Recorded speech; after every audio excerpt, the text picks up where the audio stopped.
परिवहन मंत्री प्रताप सरनाईक आणि भाजपचे आमदार नरेंद्र मेहता यांच्यातील राजकीय संघर्ष आता अधिकच तीव्र झाला असून आमदार नरेंद्र मेहता यांनी मंत्री प्रताप सरनाईक आणि ते यांच्या समर्थकांवर जागा हडपण्याचा गंभीर आरोप केला आहे।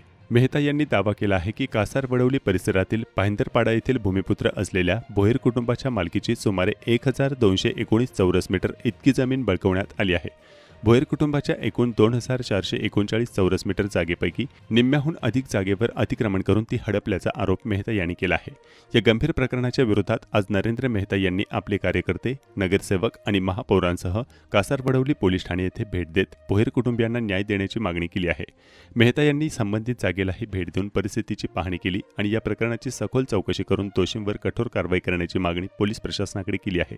यापूर्वी प्रताप सरनाईक यांनी घेतलेल्या जनता दरबारात मेहतांनी जागा हडपल्याच्या संदर्भात नागरिकांच्या मोठ्या प्रमाणात तक्रारी येत असून चौकशी सेल नेमणार असल्याचंही त्यांनी सांगितलं होतं।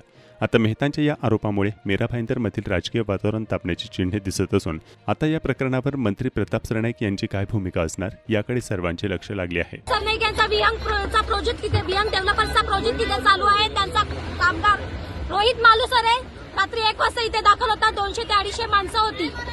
त्यांनी हा सगळा अतिक्रमण केलेला आहे। इथे आमच्या वर्षभरासाठी लाकडं लागतात चुलीसाठी, जी आम्ही इथे जमा करून ठेवलेली ती सुद्धा जमीनदोस्त करून सगळी राख रांगोळी करून आमची शेतीची अवजारं होती। सगळं आमचं लाकूड सामान होतं, आमचं स्वतःचं सामान होतं, घरगुती घरासाठी लागतात ते सामान होतं।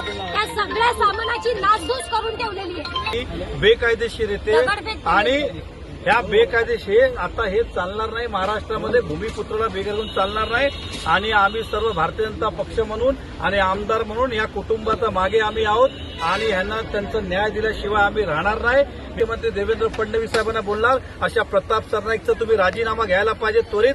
अशा लोकांनी सरकारचं नाव खराब होतंय, सरकार मलिन होतंय, अशा लोकांना आजच काढायला पाहिजे। अशा प्रकारची भूमिका मी मुख्यमंत्री महोदयांना सांगणार आहे।